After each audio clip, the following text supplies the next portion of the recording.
The Federal Aviation Administration, FAA, of the United States is a national authority with powers to regulate all aspects of civil aviation.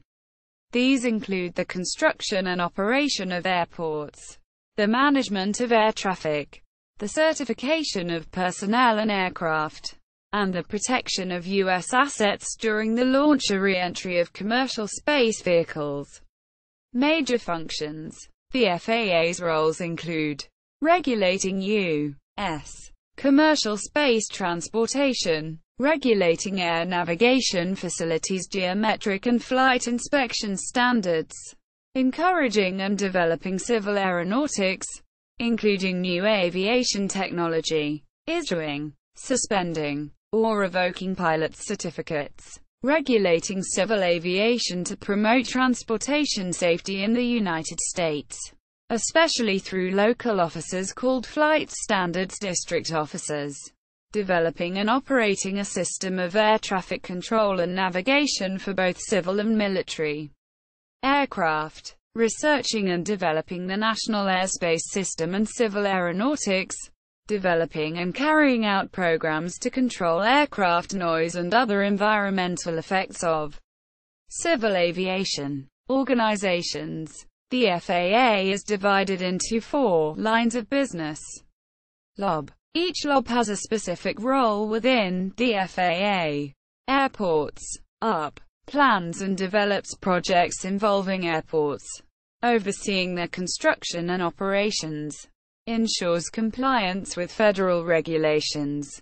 Air Traffic Organization, ATO. Primary duty is to safely and efficiently move air traffic within the national airspace system. ATO employees manage air traffic facilities including airport traffic control towers, ATCT, and terminal radar approach control facilities, TRACONs.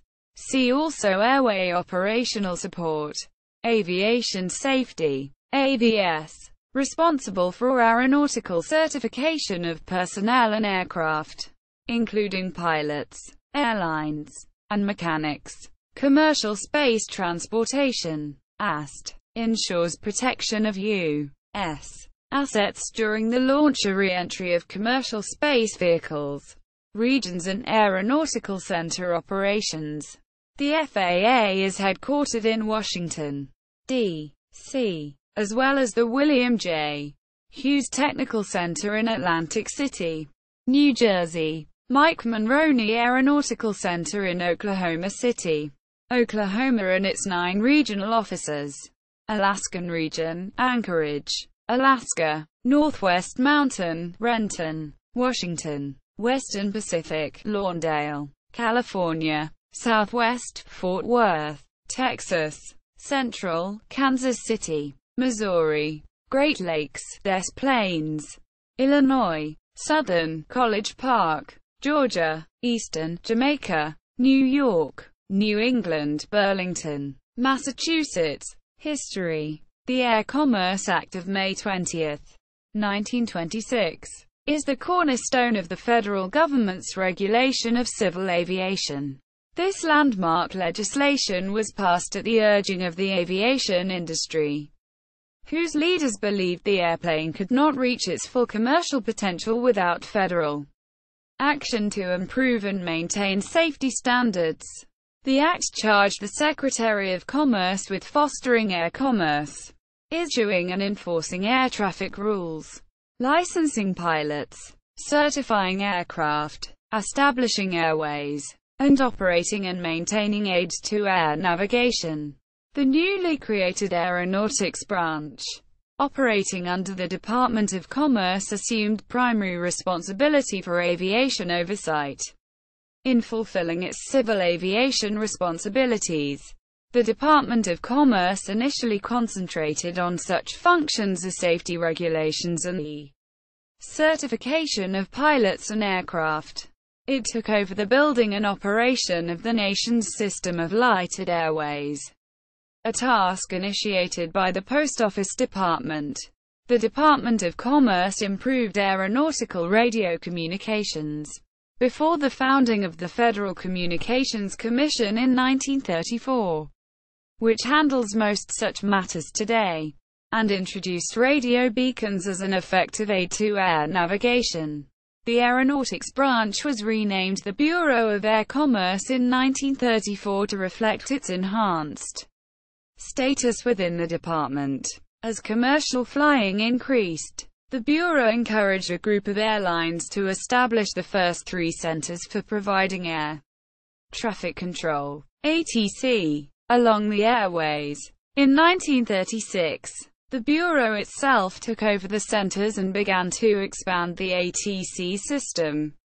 The pioneer air traffic controllers used maps, blackboards, and mental calculations to ensure the safe separation of aircraft traveling along designated routes between cities. In 1938, the Civil Aeronautics Act transferred the federal civil aviation responsibilities from the Commerce Department to a new independent agency, the Civil Aeronautics Authority. The legislation also expanded the government's role by giving them the authority and the power to regulate airline fares and to determine the routes that air carriers would serve. President Franklin D. Roosevelt split the authority into 2 agencies in 1940, the Civil Aeronautics Administration, CAA, and the Civil Aeronautics Board, CAB. CAA was responsible for ATC, airman and aircraft certification, safety enforcement, and airway development. CAB was entrusted with safety regulation, accident investigation, and economic regulation of the airlines. The CAA was a part of the Department of Commerce. The CAB was an independent federal agency. On the eve of America's entry into World War II, CAA began to extend its ATC responsibilities to takeoff and landing operations at airports. This expanded role eventually became permanent after the war. The application of radar to ATC helped controllers in their drive to keep abreast of the post-war boom in commercial air transportation.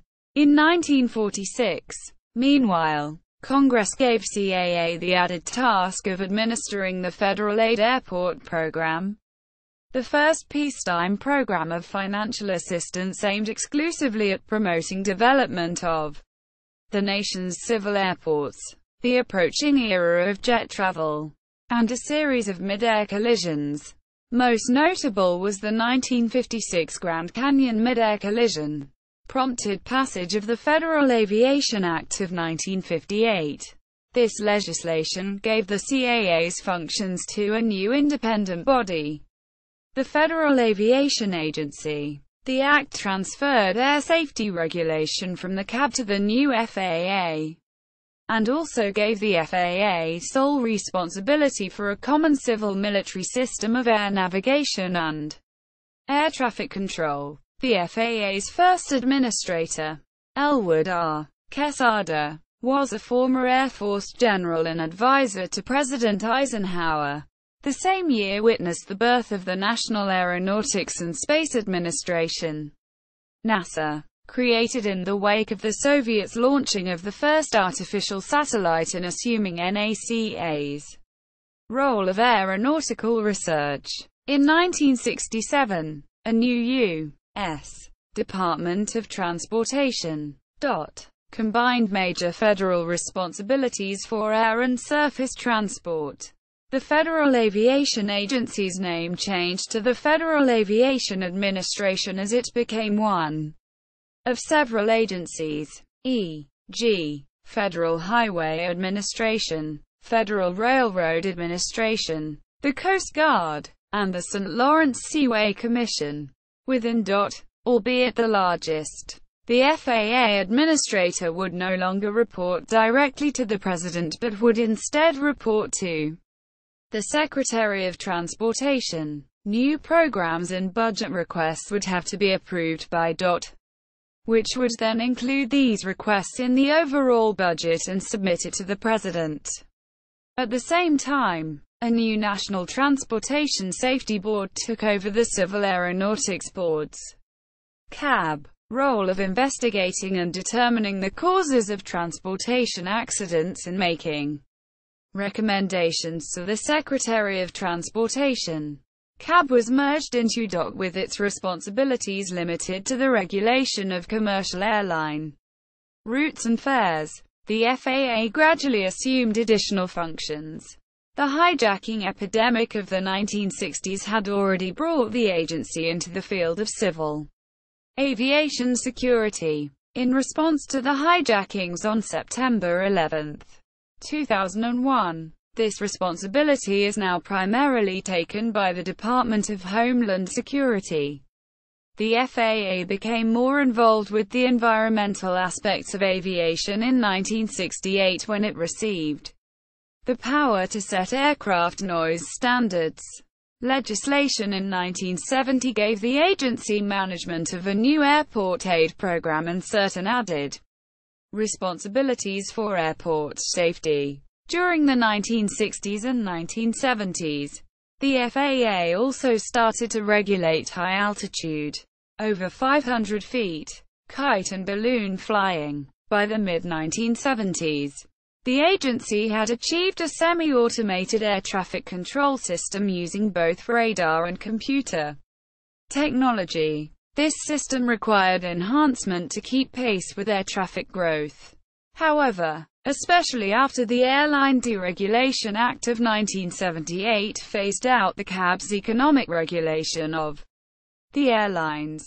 A nationwide strike by the Air Traffic Controllers Union in 1981 forced temporary flight restrictions but failed to shut down the airspace system.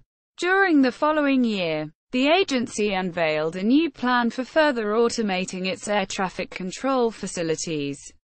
But progress proved disappointing. In 1994, the FAA shifted to a more step-by-step approach that has provided controllers with advanced equipment. In 1979, Congress authorized the FAA to work with major commercial airports to define noise pollution contours and investigate the feasibility of noise mitigation by residential retrofit programs.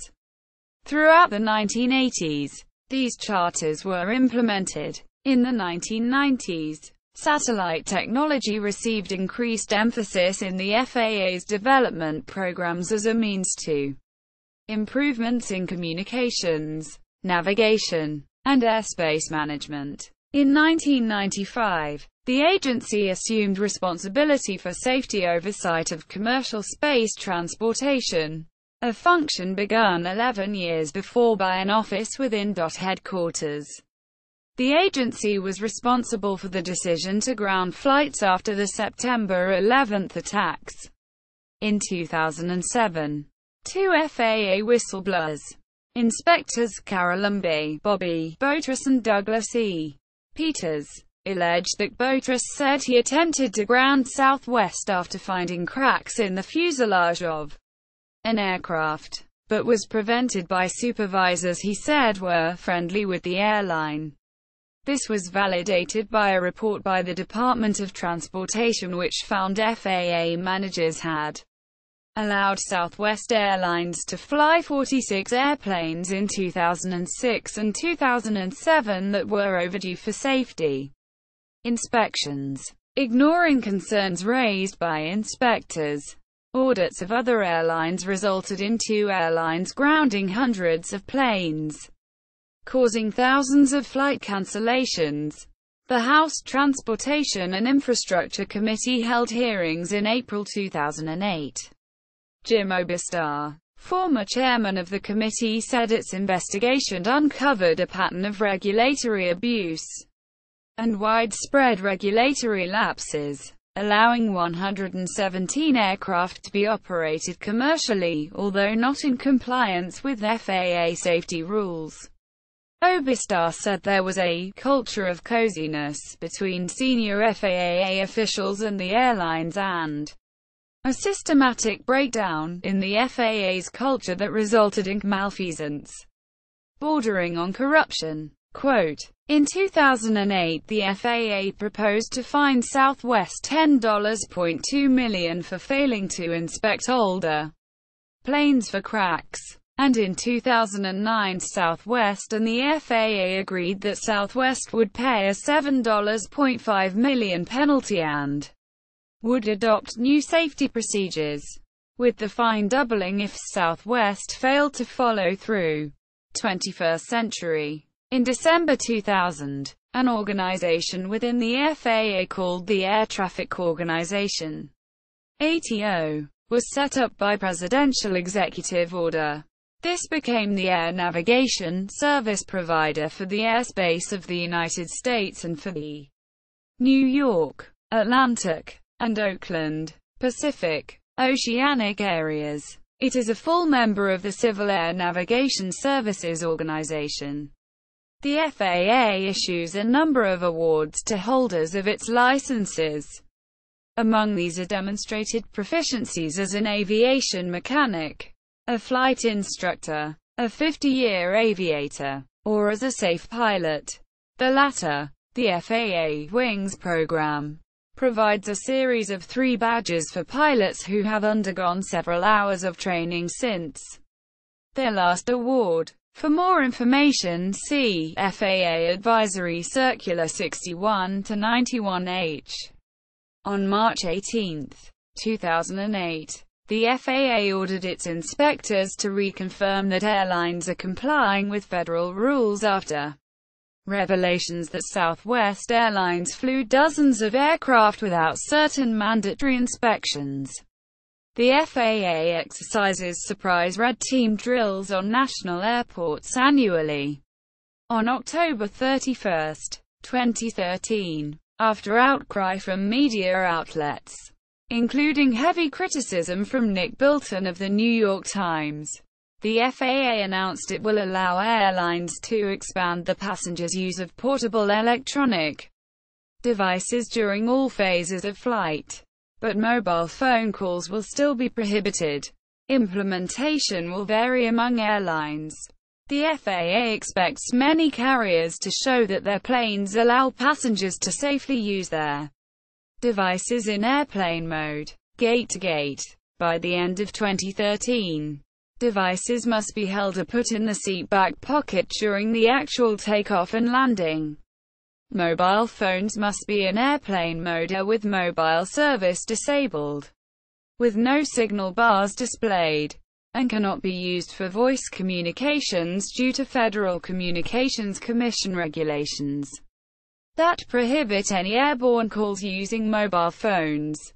If an air carrier provides Wi-Fi service during flight, passengers may use it. Short-range Bluetooth accessories, like wireless keyboards, can also be used. In July 2014, in the wake of the downing of Malaysia Airlines Flight 17, the FAA suspended flights by U.S. Airlines to Ben Gurion Airport during the 2014 Israel-Gaza conflict for 24 hours.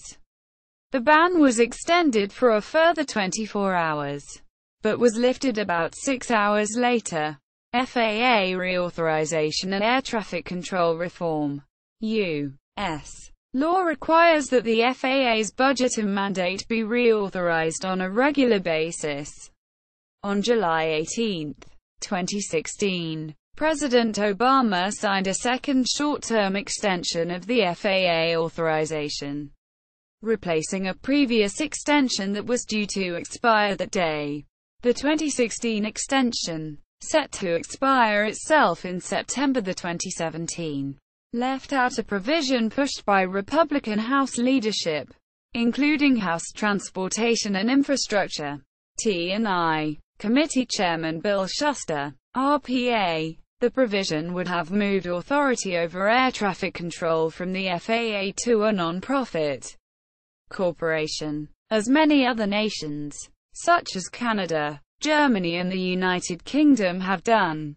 Shuster's bill, the Aviation Innovation, Reform, and Reauthorization (AIRR) Act, expired in the House at the end of the 114th Congress.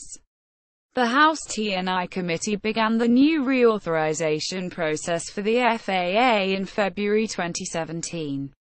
It is expected that the committee will again urge Congress to consider and adopt air traffic control reform as part of the reauthorization package. Shuster has additional support from President Trump, who, in a meeting with aviation industry executives in early 2017, said the U.S. air control system is totally out of whack. Quote, criticism, conflicting roles. The FAA has been cited as an example of regulatory capture, in which the airline industry openly dictates to its regulators its governing rules, arranging for not only beneficial regulation, but placing key people to head these regulators. Retired NASA Office of Inspector General Senior Special Agent Joseph Guthains, who used to be a special agent with the Office of Inspector General for the Department of Transportation and with FAA security, is one of the most outspoken critics of FAA. Rather than commend the agency for proposing a $10.2 million fine against Southwest Airlines for its failure to conduct mandatory inspections in 2008. He was quoted as saying the following in an Associated Press story: penalties against airlines that violate FAA directives should be stiffer, at $25,000 per violation. Guthains said, airlines can justify rolling the dice and taking the chance on getting caught. He also said the FAA is often too quick to bend to pressure from airlines and pilots. Other experts have been critical of the constraints and expectations under which the FAA is expected to operate. The dual role of encouraging aerospace travel and regulating aerospace travel are contradictory. For example, to levy a heavy penalty upon an airline for violating an FAA regulation which would impact their ability to continue operating would not be considered encouraging aerospace travel. On July 22, 2008, in the aftermath of the Southwest Airlines inspection scandal, a bill was unanimously approved in the House to tighten regulations concerning airplane maintenance procedures, including the establishment of a whistleblower office and a 2-year cooling-off period that FAA inspectors or supervisors of inspectors must wait before they can work for those they regulated. The bill also required rotation of principal maintenance inspectors and stipulated that the word customer properly applies to the flying public, not those entities regulated by the FAA. The bill died in a Senate committee that year. In September 2009, the FAA administrator issued a directive mandating that the agency use the term customers only to refer to the flying public. Changes to air traffic controller application process. In 2014, the FAA modified their approach to air traffic control hiring. They launched more off-the-street bids, allowing anyone with either a 4-year degree or 5 years of full-time work experience to apply, rather than the closed college program of ERA bids, something that had last been done in 2008. Thousands have been picked up, including veterans, CTI grads, and people who are true off-the-street hires. The move was made to open the job up to more people who might make good controllers but did not go to a college that offered a CTI program. Before the change, candidates who had completed coursework at participating colleges and universities could be fast-tracked for consideration. However, the CTI program had no guarantee of a job offer, nor was the goal of the program to teach people to work actual traffic. The goal of the program was to prepare people for the FAA Academy in Oklahoma City. Having a CTI certificate allowed a prospective controller to skip the air traffic basics part of the academy, about a 30 to 45-day course. and go right into initial qualification training. IQT. All prospective controllers, CTI or not, have had to pass the FAA Academy in order to be hired as a controller. Failure at the Academy means FAA employment is terminated. In January 2015 they launched another pipeline, a prior experience bid, where anyone with an FAA Control Tower Operator Certificate, CTO, and 52 weeks of experience could apply. This was a revolving bid. Every month the applicants on this bid were sorted out, and eligible applicants were hired and sent directly to facilities, bypassing the FAA Academy entirely. In the process of promoting diversity, the FAA revised the hiring process. The FAA later issued a report that the biodata was not a reliable test for future performance. However, the BioQ was not the determining factor for hiring. It was merely a screening tool to determine who would take a revised air traffic standardized aptitude test, ATSAT. Due to cost and time, it was not practical to give all 30,000 some applicants the revised ATSAT, which has since been validated. There were also charges that the FAA discriminated against qualified candidates and was helping minority candidates cheat to ensure they passed the test.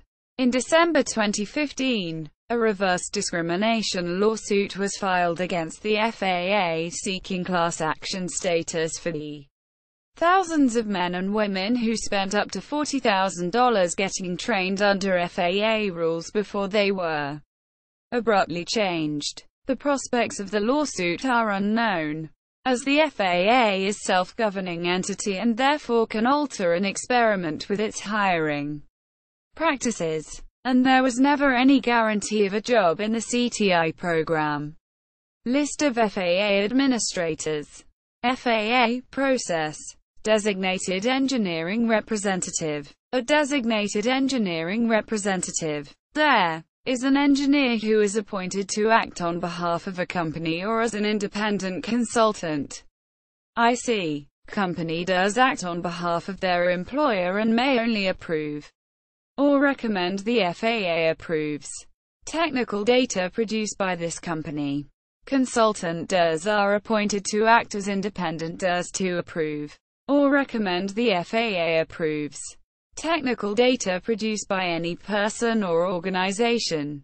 Designated Airworthiness Representative. DAR. A DAR is an individual appointed in accordance with 14 CFR 183.33 who may perform examination, inspection, and testing services necessary to the issuance of certificates.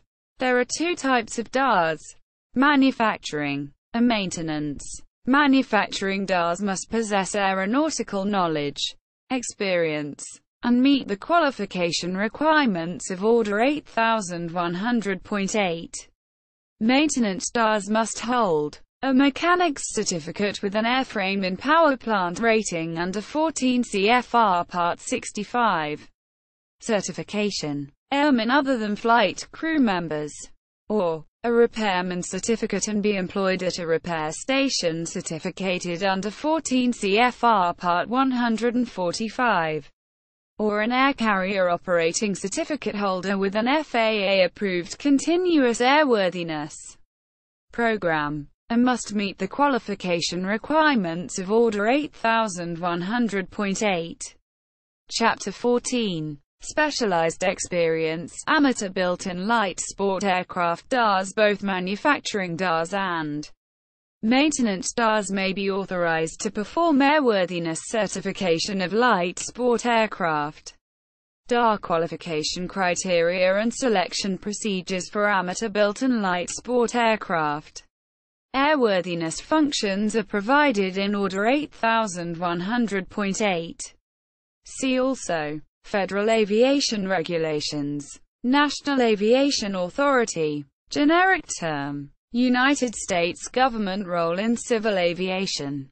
Acquisition management system. Office of Dispute Resolution for Acquisition. SAFO. Safety Alert for Operators. Federal Aviation Administration. Official site.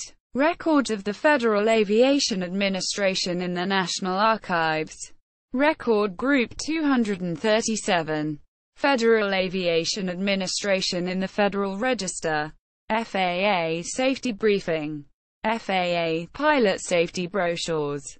Works by or about Federal Aviation Administration at Internet Archive. Works by Federal Aviation Administration at LibriVox. Public domain audiobooks. Official FAA record of the Acquisition Management System. FAA Acquisition System Toolset. FAST.